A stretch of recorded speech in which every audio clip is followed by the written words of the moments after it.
Bismillahirrahmanirrahim. Assalamualaikum warahmatullahi wabarakatuh.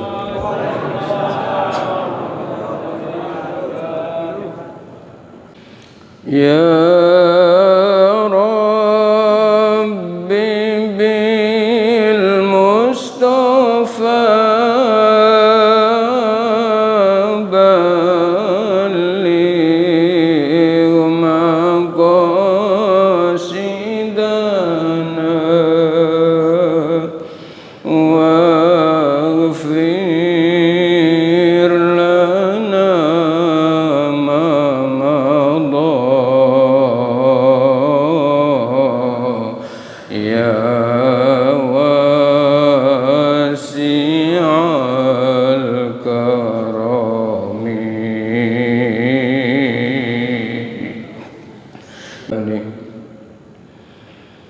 Bismillahirrahmanirrahim. Alhamdulillahi rabbil alamin. Wassalatu wassalamu ala asyrafil anbiya'i wal mursalin Sayyidina wa habibina wa syafi'ina wa maulana Muhammadin. Faqad qala rabbi shrah li sadri wa yassir li amri wahlul 'uqdatam min lisani yafqahu qawli. Amin. Amma ba'du. Puji serta syukur kita panjatkan kehadirat Allah yang Maha Ghafur atas limpahan rahmat, nikmat dan karunia-Nya hingga di bulan Ramadan di pagi yang berkah ini kembali kita dapat hadir di masjid kita tercinta dalam rangka menunaikan ibadah solat subuh dengan berjamaah, dan kita lanjutkan dengan ta'lim. Semoga ibadah kita diterima, doa-doa kita dikabulkan, dan Allah berikan kita ilmu yang barokah dan manfaat. Amin ya rabbal alamin. Salawat teriring salam semoga senantiasa terlimpah curahkan keharibaan junjungan kita Nabi besar Muhammad sallallahu alaihi wasallam. Hadirin hadirat rahimakumullah, sehat semuanya? Belum mudik? Kapan mudiknya? Iya. Demi fokus Ramadan sehingga mudik dinomor-2kan. Subhanallah. Bapak Ibu hadirin hadirat rahimakumullah, detik-detik menuju berakhirnya bulan agung yang penuh dengan rahmat dan ampunan telah tiba. Para pecintanya minggu terakhir ini telah berurai air mata. Bak sepasang kekasih yang selama 1 bulan bercinta hanya harus berpisah, yang tidak tahu kapan akan berjumpa kembali, sehingga terekspresikan dan tergambarkan dalam bentuk aliran air mata, bahkan bisa jadi hingga mengering. Meski sang kekasih memberikan hadiah-hadiah terbesarnya, tetapi berpisah dengan sang kekasih adalah sebuah derita jiwa yang menjadikan hidup terasa nestapa, kecuali apabila kembali bercinta dengannya. Berbeda dengan orang-orang yang cintanya setengah hati, maka akan melepaskannya dengan sukacita dan senang hati. Maka dua kelompok ini akan mendapatkan hadiah sesuai dengan porsinya. Cintanya yang sejati, yang penuh ekspresi dan syarat dengan bukti, maka dia akan mendapatkan oleh-oleh besar, kemasannya hebat, tertulis dengan tinta emas, minal aidina wal faizin, dan isi dalam kemasannya, dalam bingkisannya adalah emas, perak, intan dan berlian serta barang-barang yang luar biasa berharganya. Tetapi manakala bagi pecinta yang setengah hati, boleh jadi kemasannya tidak kalah hebatnya, tidak kalah dahsyatnya, tulisannya pun tergores dengan tinta emas, namun ternyata isi dari bingkisannya hanyalah makanan berupa kerupuk yang terkena angin kempes dan begitu terkena air hancur. Kira-kira kita termasuk yang mana? Yang mendapatkan oleh-oleh terbesar yang begitu berharga, atau sekedar glamor, sekedar kemasan belaka? Pengennya nomor satu. Mari kita coba mendeteksi kira-kira kita ini termasuk yang mana. Dan akankah orang yang kembali kepada fitrah Idul Fitri atau sekedar Idul Adah, kembali kepada watak dan karakter semula. Ramadan bukan sebuah training, tetapi hanya sebuah seremoni belaka.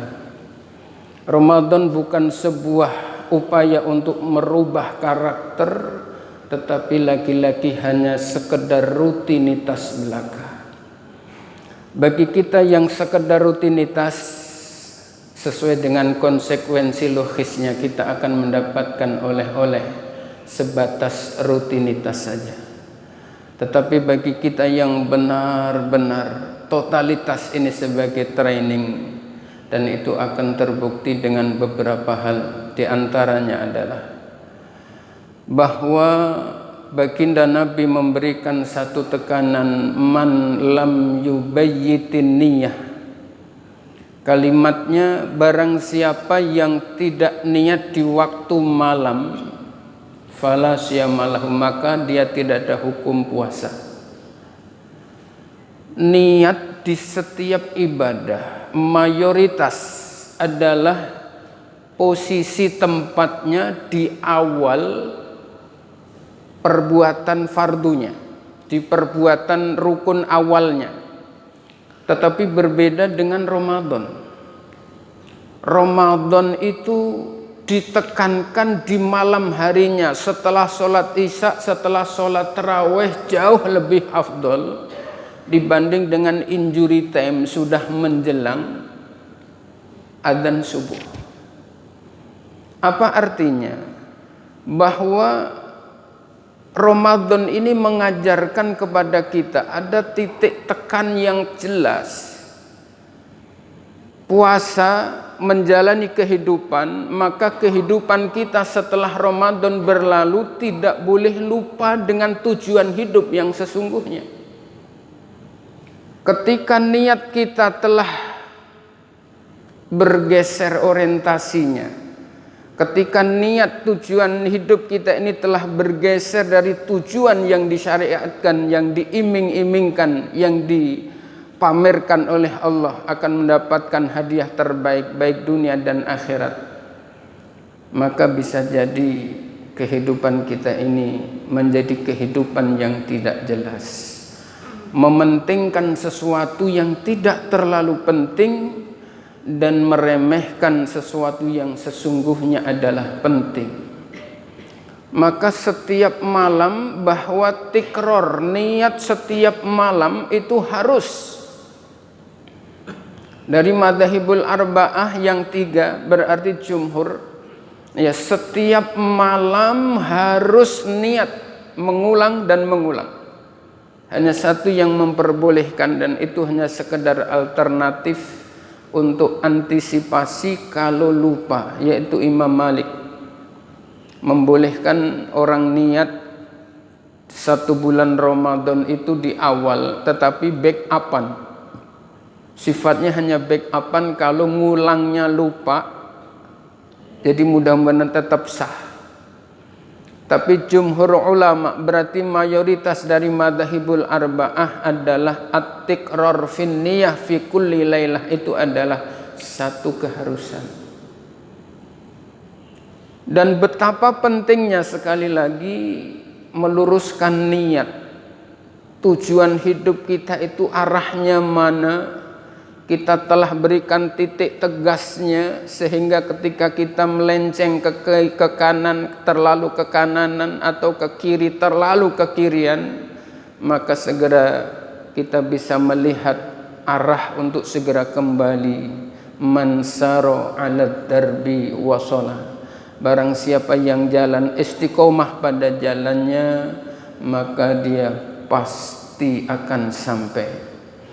Ketika Ramadan ini benar-benar mampu menghadirkan perubahan untuk benar-benar menomorsatukan tujuan hidup yang sesungguhnya dan menomorduakan tujuan-tujuan yang lain. Tujuan yang lain pun hanya khusus untuk membackup tujuan utama. Maka insya Allah kita adalah termasuk yang Idul Fitri, kembali kepada fitrah. Yang berikutnya adalah orang-orang yang akan benar-benar menggapai Idul Fitri adalah yang mampu merealisasikan pentingnya pesan di bulan Ramadan ini, yaitu mampu menahan diri. Betapa seorang merasakan lapar luar biasa, puasa, kerja di bangunan, di siang bolong, di depannya nasi kebuli, kepala kakap. Waduh, ada kepala kakap kemarin. Masya Allah. Sedang lapar luar biasa, ada hidangan kepala kakap di siang hari. Masya Allah, tidak kebayang betapa kita ini ngences karenanya. Tapi ternyata tetap tidak tergoda demi untuk istiqomah menjalankan ibadah puasa. Di siang hari, di siang bolong, di saat dahaga begitu mendera, luar biasa.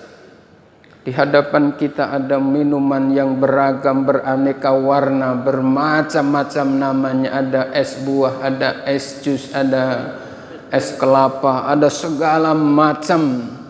Begitu luar biasa menggoda, tetapi tetap saja kita tidak meminumnya karena puasa. Demi sebuah. Tetapi kemampuan ini mayoritas di setiap kita belum mampu mentranslate, belum mampu mengekspresikan dalam bentuk amaliyah-amaliyah lain. Di saat hendak mudik, ternyata kantong kita bolong separuh, bocor duitnya. Sementara istri dan anak-anak kita telah terus bertanya, Pak, kapan jam dan hari,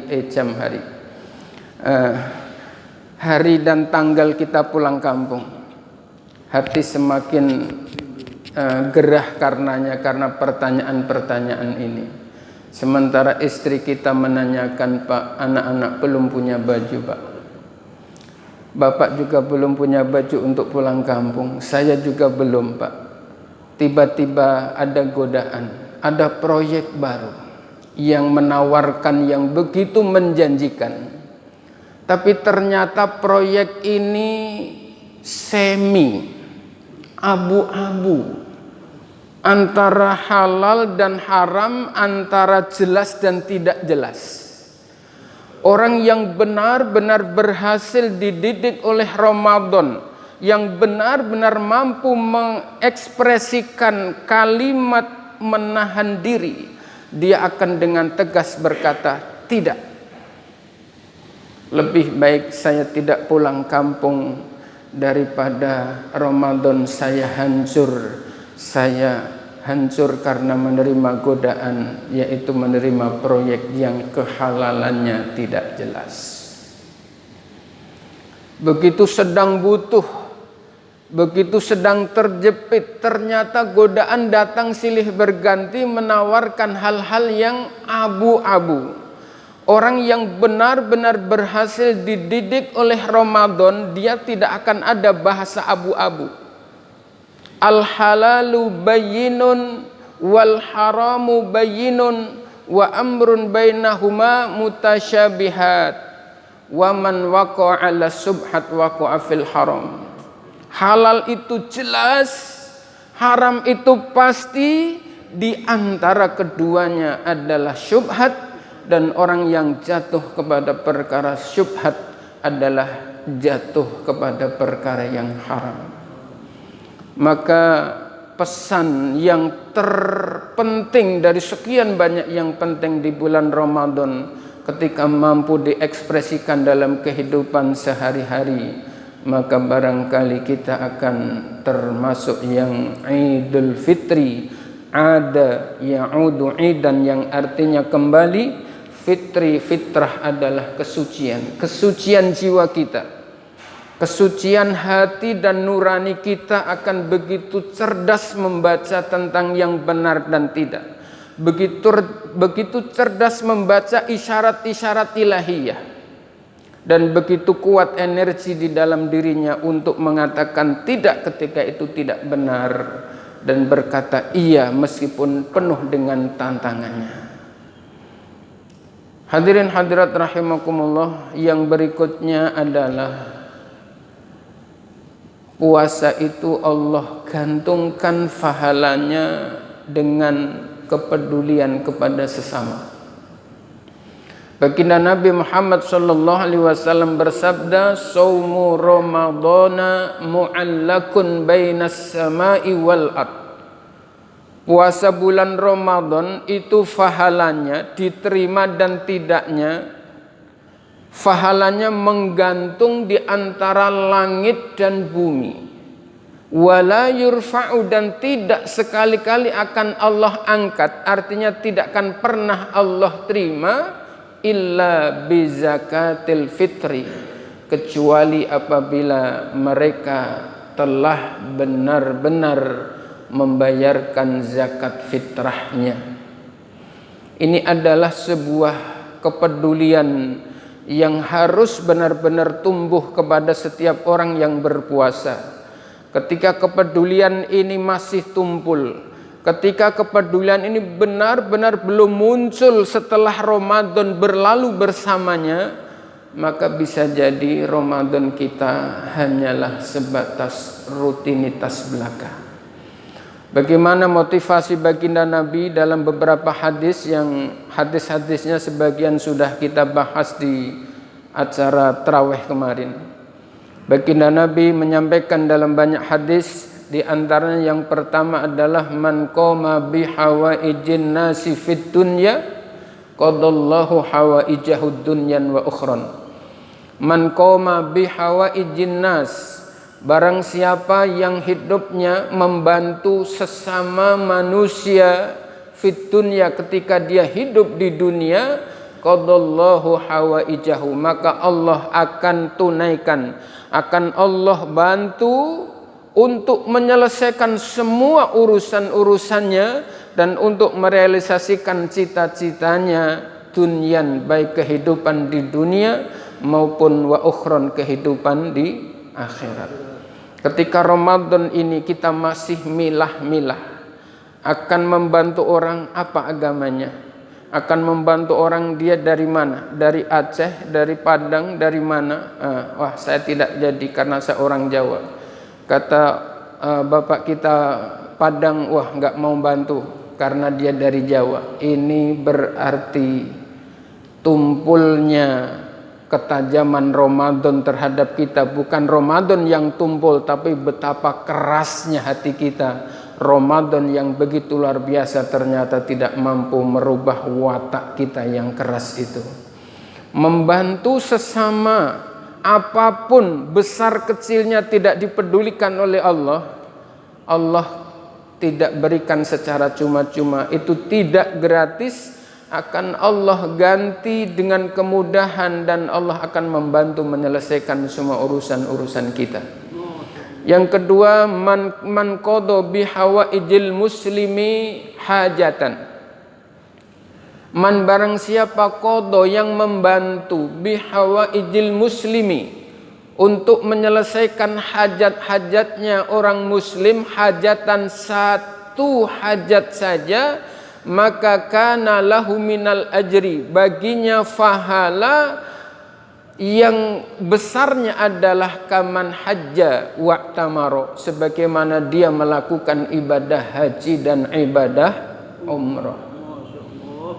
Ada teman kita mau mudik, kebetulan nggak ada mobilnya, kita pinjemin mobil. Nah, itu membantu sesama muslim, itu pahalanya seperti haji dan umrah. Waduh, kegedean, saya aja nggak punya mobil, bagaimana minjemin mobil? Nggak usah besar-besar.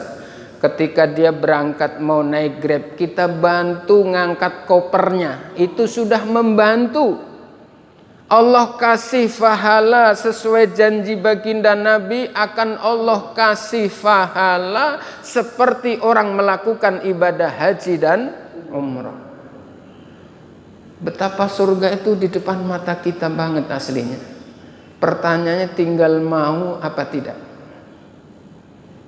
Membantu sekecil apapun dan bukan sesuatu yang harus mengeluarkan uang. Ada teman kita mau pindahan, kita bantu, ya sekedar mengangkat barang-barang yang harus dinaikkan ke kendaraan. Jika sudah kebanyakan orang sediain kopinya atau minuman apa Pak Di? Teh telur, nah, gitu. Dikasih teh telur. Waduh, itu pahalanya Pak Haji seperti haji dan umroh. Cuman ternyata teh telur itu baru sekali saja, nggak ada teman-temannya begitu. Sampai sekarang belum ada lagi. Berarti beliau belum mau dapat pahala haji dan umroh. Masya Allah.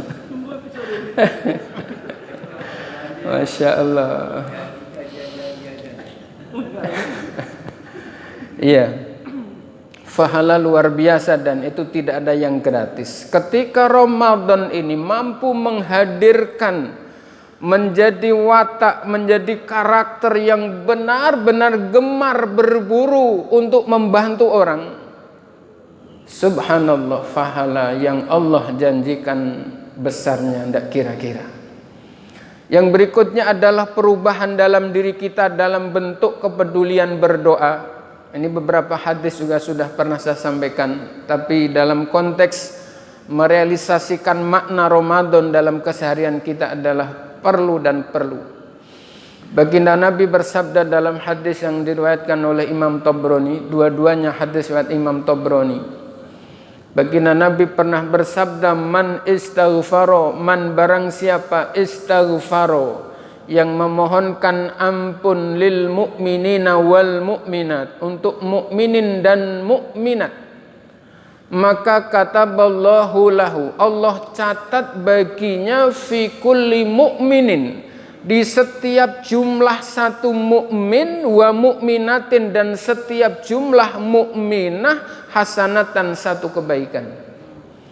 Kalau jumlah muslim mukminin mukminat di dunia ini 2 miliar, maka dengan mengucapkan Allahumma ighfir lil mu'minina wal mu'minat saja, Allah berikan kebaikan, Allah berikan fadilah, berikan pahala sejumlah 2 miliar. Subhanallah. Alhamdulillah. Guru kita, Ustadz Salim, ba'da sholat subuh istighfar yang kemasannya begitu diulang sampai 5 kali. Ini luar biasa. Ya, mudah-mudahan di antara sholat 5 waktu ada yang 7 kali. Hadis berikutnya adalah man istaghfaro, man barang siapa istaghfaro, yang memohonkan ampun lil mu'minina wal mu'minat, bagi setiap mukminin mukminat, fi kulli yaumin, di setiap harinya, sab'ah wa ishrina marratan, sebanyak 27 kali. Jadi dibagi zuhur 5 kali, asar, maghrib, isya, nah subuhnya 7 kali misalnya, maka sudah mencapai jumlah 27 kali. Sehari memohonkan ampun mukminin mukminat sebanyak 27 kali, kana minal ladzina yustajabu lahum, diangkat dia derajatnya oleh Allah menjadi kualitas ijabah doanya di atas rata-rata penduduk bumi. Wa yurzaku bihim ahlul ard, dan dia adalah yang paling diberkahi rezekinya, dia yang paling dibuka rezekinya dibandingkan dengan seluruh penduduk bumi kecuali para nabi dan para utusan. Settingan wirid, settingan zikir setelah sholat, satu demi satu, baik di Ramadan ya, wirid, atau setelah Ramadan, setelah tarawih kemudian zikir-zikir, semuanya berdalil, semuanya berfadilah yang luar biasa. Dan dengan mengucapkan itu Allah akan berikan fadilah yang bukan main-main. Doa kita mustajabah, doa kita benar-benar berkualitas, dan bahkan Allah akan berikan kita rezeki dengan rezeki yang sangat berkah, dan kemudian Allah buka rezeki kita seluas-luasnya. Maka ketika Ramadan ini benar-benar mampu menghadirkan perubahan, orang-orang menjadi benar-benar gemar mendoakan orang lain, maka sudah barang pasti kualitas Idul Fitrinya adalah benar-benar tercapai. Dan karenanya doa ini menjadi rukun di setiap khutbah. Khutbah Jumat, khutbah Idul Fitri, khutbah Idul Adha, khutbah istisqa, khutbah khusuf dan kusuf, semuanya adalah sebagai rukun, atau salah satu rukunnya adalah memohonkan ampun untuk mukminin dan mukminat. Biasanya tempatnya di mana, Pak? Di khutbah terakhir atau khutbah kedua. Allahumma ighfir lil muslimina wal muslimat wal mu'minina wal mu'minat al ahya'i minhum wal amwat.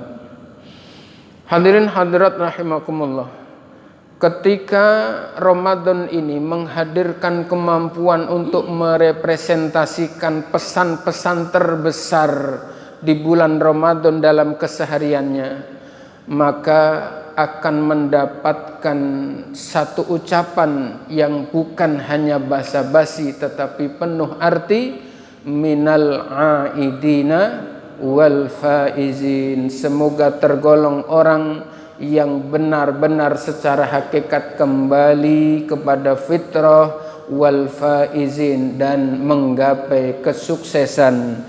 Wa kullu amin, dan sepanjang tahun, wa antum bi khair, Anda dalam kualitas terbaiknya. Ini orang yang benar-benar menggapai fitrah karena puasanya dijalankan secara imanan wahtisaban. Yang berikutnya, ketika makna-makna khusus ini mampu direalisasikan, maka akan mendapat 3 hadiah terbesar. Yang 3 hadiah ini tidak bisa direkayasa. Benar-benar ini adalah dampak. Ada perbuatan, ada efeknya, ada sebab, ada akibatnya. Satu ayat yang pertama yang sangat masyhur di pendengaran kita, ayat berapa, Pak? Ya ayyuhalladzina amanu kutiba alaikumus syiyam kama kutiba alal ladzina min qablikum la'allakum tattaqun. Surat Al-Baqarah ayat 183. Tatakun, kalimat tatakun di ujung ini adalah dampak bagi orang yang melakukan puasa, dan puasanya dijabarkan oleh Nabi, fondasi puasanya adalah imanan wahtisaban. Semata-mata karena panggilan iman dan mengharap ridha Allah, tidak ada yang lain. Bukan karena tidak enak sama mertua, bukan karena tidak enak sama tetangga, bukan karena tidak enak sama siapapun, tapi benar-benar karena Allah dan mencari ridhonya, akan Allah berikan hadiah takwa. Takwa itu hurufnya 4. Pertama ta, yang kedua kof, yang ketiga waw, yang keempat alif layyinah. Ya, dia alif yang bentuknya kayak ya, namanya alif layyinah. Ini jiwa kehidupan. Yang pertama adalah tawakal. Tawakkala ya tawakkalu tawakulan, berserah diri. Ketika orang mampu menjadikan dirinya pasrah kepada Allah, tidak ada satu musibah dan kesulitan pun yang menjadikan dirinya gentar dalam menghadapi kehidupan. Kenapa? Tidak ada satupun yang terjadi kecuali atas kehendak Allah. Bahkan yang namanya daun jatuh dari dahannya itu telah ditulis oleh Allah dan disimpan di Lauhil Mahfuz. Jangankan kita kesandung, jangankan kita kena duri, jangankan kita kena musibah gara-gara nggak bisa mudik. Nggak bisa mudik musibah nggak gitu? Musibah.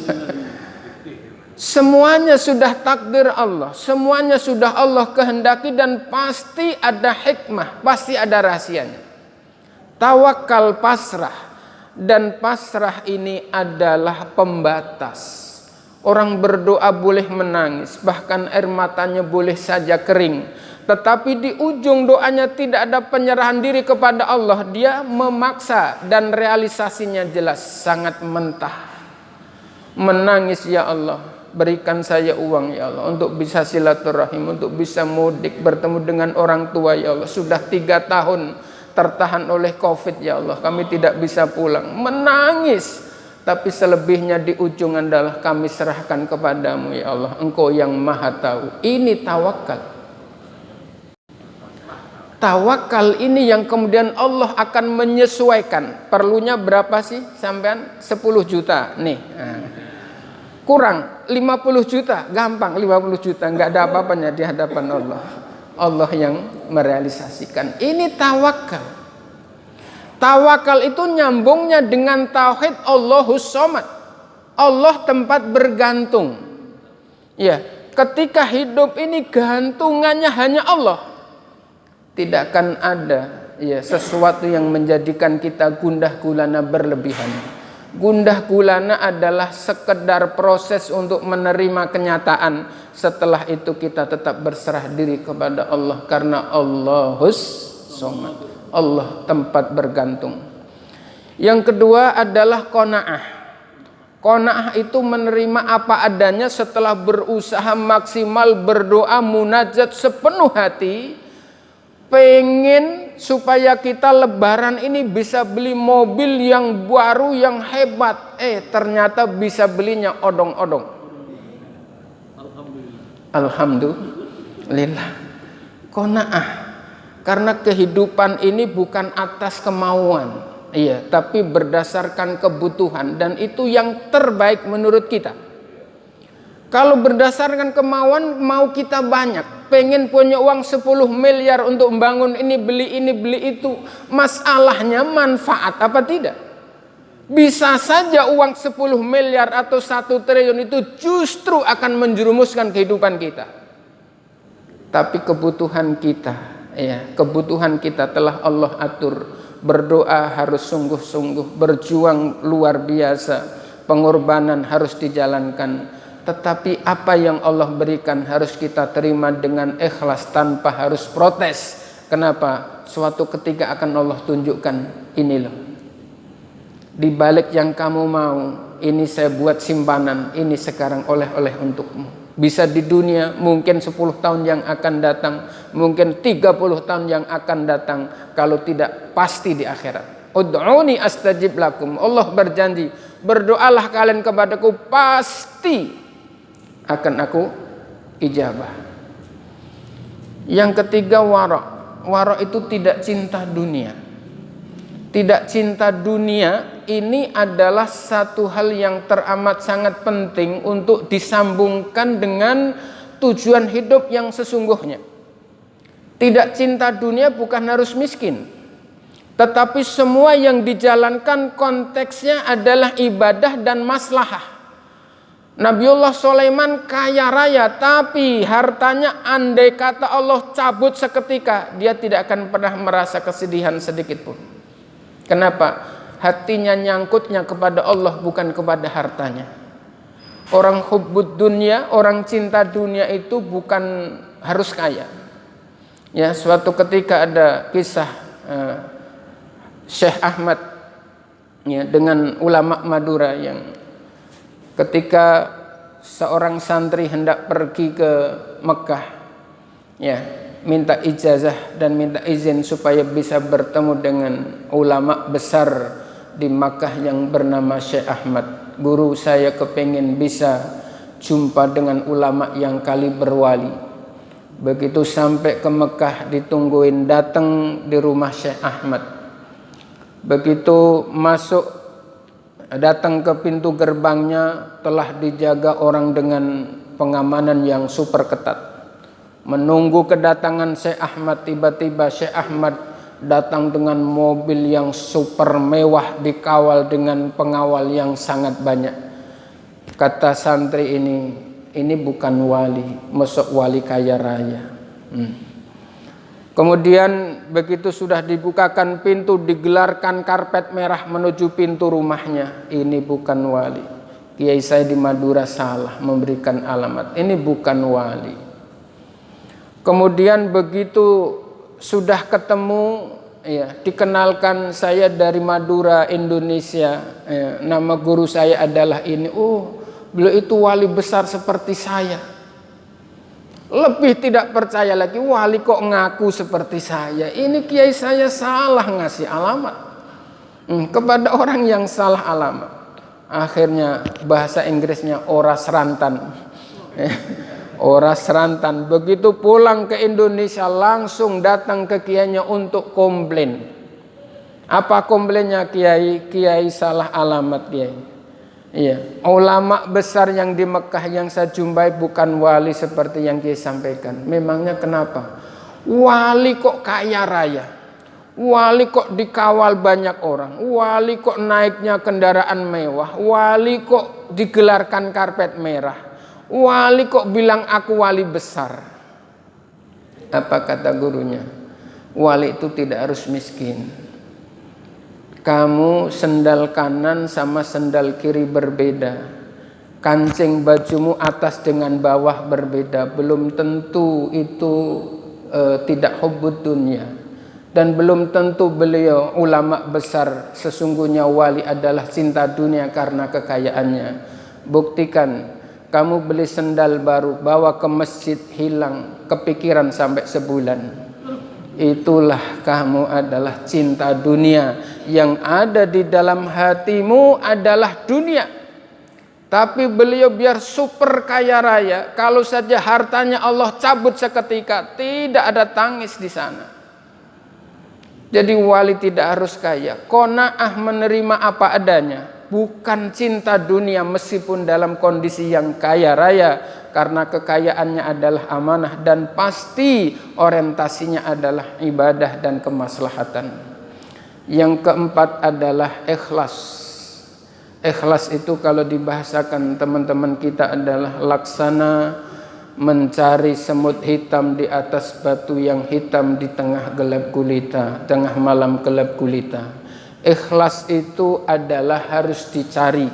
Ikhlas itu bukan menerima apa adanya. Contoh yang konkret, pertanyaannya, kalau Bapak sedekah 1000 dengan 10 juta, ikhlasan mana? Coba dijawab yang kompak, sedekah 1000 dengan 10 juta, ikhlasan mana? 1000. Makanya kotak amal itu yang paling berani Patimura. Karena Patimura itu dia goloknya udah siap di dada, makanya dia paling berani masuk lubang kecil. Dia nggak takut di lubang yang gelap gulita sekalipun, dialah Patimura. Tapi Soekarno-Hatta dia penakut, jarang banget mau masuk ke kotak amal yang kecil lubangnya itu, jarang mau masuk ke situ. Kenapa? Ikhlas itu harus dipaksa. Ikhlas itu sedekah dulu 10 juta, hatinya ini kayak mencari semut hitam di atas batu hitam di tengah malam gelap gulita. Begitu sudah terlanjur diserahkan, hatinya mikir, ya Allah 10 juta, coba kalau buat mudik, itu lumayan. Terus direh-reh. Ya Allah, ikhlas, saya mencari ridho Allah. Ya Allah 10 juta, coba kalau buat beli pakaian anak-anak sama istri saya, itu sudah dapat 5 pasang.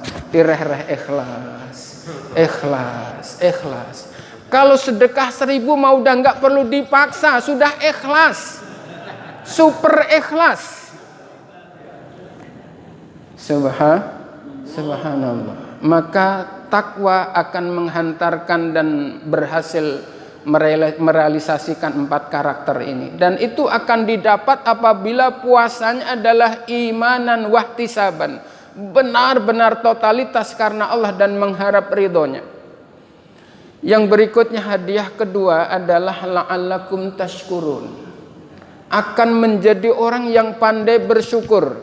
Punya mobil bersyukur meskipun mobilnya jelek. Dia berpikir, teman-teman saya belum punya mobil, kemana-mana harus naik motor, kepanasan, kehujanan dan sebagainya.